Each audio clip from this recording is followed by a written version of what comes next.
Okey, Assalamualaikum dan salam sejahtera. So hari ini cikgu nak ajar salah satu topik di dalam pengajian kejuruteraan awam tingkatan 5 iaitu bentuk beban yang bertindak.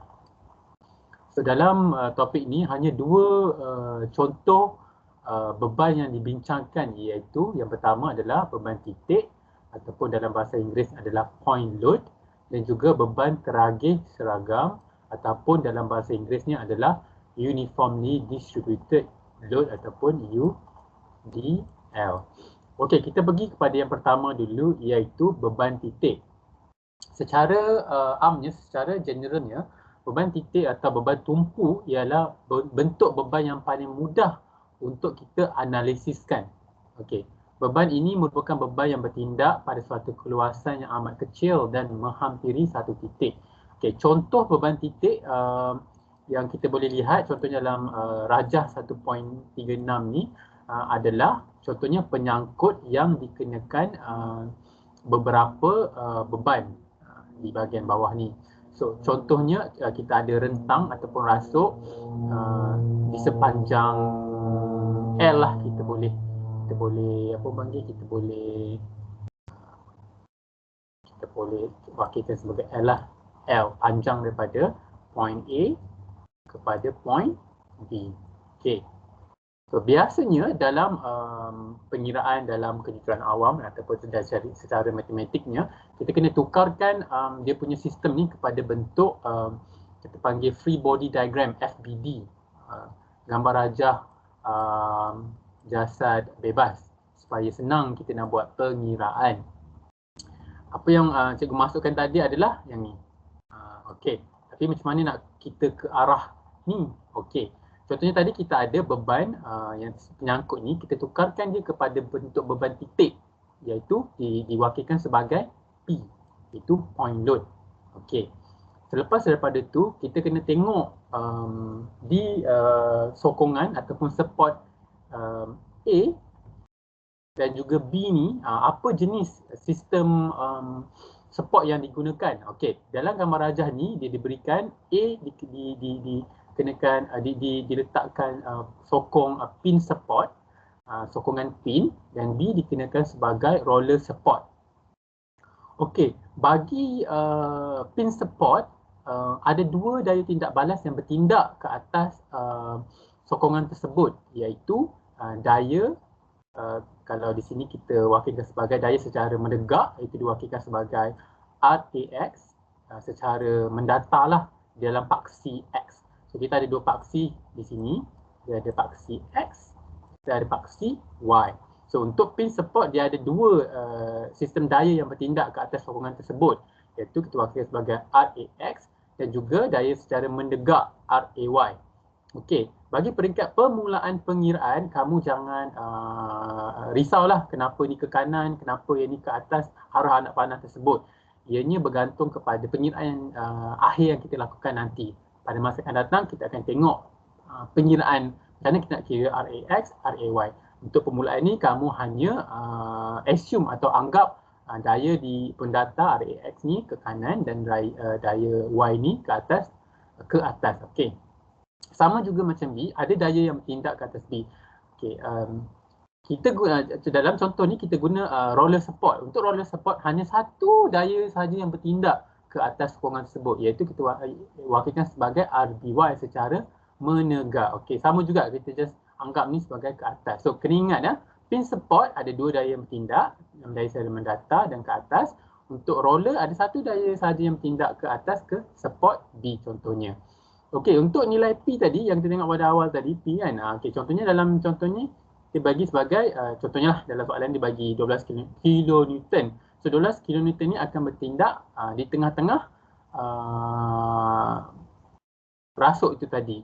Contohnya kita ada sepanjang rasuk 4 meter, 4 bahagi 2 adalah satu bahagian A ke P ni. P ni, P sama juga dengan 12 kilonewton. P ni tadi, contohnya P ni 12 kilonewton. Okey.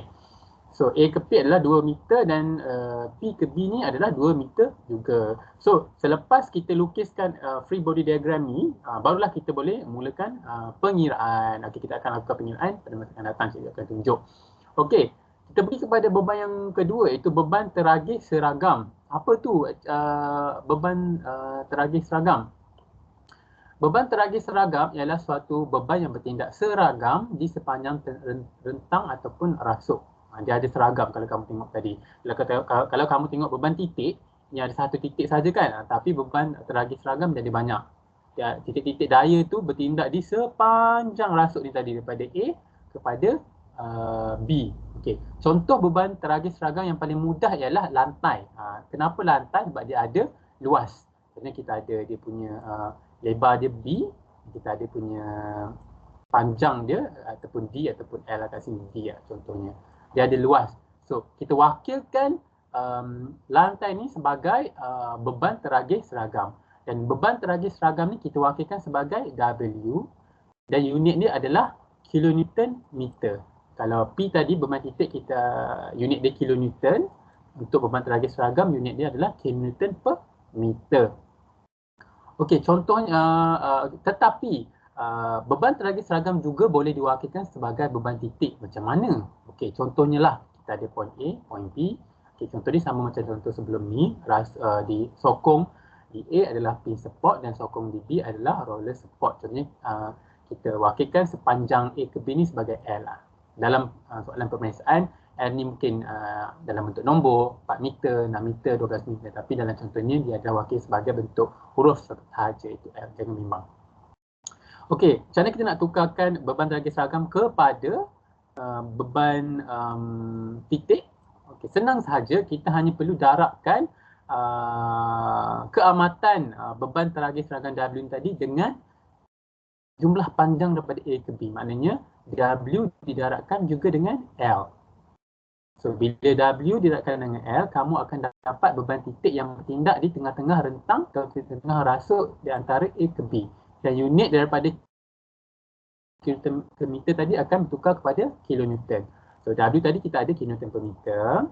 Didarabkan juga dengan panjang meter. So, kita cancelkan dia, cancel atas bawah. So, unit yang kita akan dapat adalah kilonewton. So, yang bertindak di tengah-tengah rentang ataupun rasuk antara A ke B. So, kita ada jumlah panjang tadi L per L. So, L bahagi 2, so, 1 L per 2 dan juga L per 2. Sama juga dengan contoh yang cikgu tunjukkan dalam beban titik itu tadi. Kamu harus wakilkan daya tindak balas di A dan juga dengan di B. So, kita tahu di A adalah pin. Cikgu dah jelaskan awal tadi. Kita ada RAX yang mendatar, RAY secara menegak dan juga roller support DB, RDY secara menegak. Okey, kita tengok contoh sikit lah. Contoh sikit macam mana kita nak kira daripada beban UDL ni kepada beban titik. Beban teragih seragam kepada beban titik. Okey, contohnya dalam contohnya sebatang rasuk A ke B menanggung beban teragih seragam sebanyak 3 kilonewton per meter. Okey, secara A ke B, 3 kilonewton per meter. Dan panjang rentang tersebut adalah sebanyak 4 meter. Kita tahu formula ataupun pengiraan untuk mendapatkan beban titik adalah W didarabkan dengan L. Beban teragih seragam didarabkan dengan panjang rasuk itu tadi.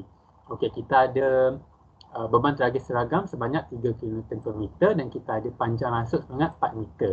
3 dikalikan dengan 4, kita akan dapat 12 kN dan unitnya adalah kilonewton. So, daripada UDL tadi kita tukarkan kepada bentuk UDL, dalam bentuk beban titik sebanyak 12 kilonewton yang bertindak di tengah-tengah rasuk.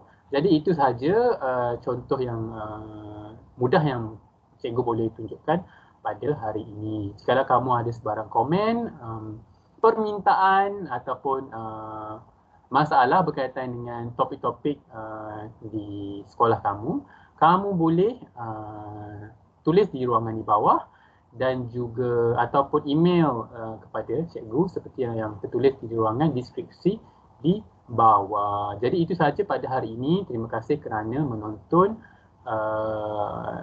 channel cikgu dan diharap perkongsian yang cikgu bagikan pada ini membawa manfaat kepada kamu semua dan kamu bolehlah sebarkan kepada kawan-kawan kamu semua. Sekian, terima kasih.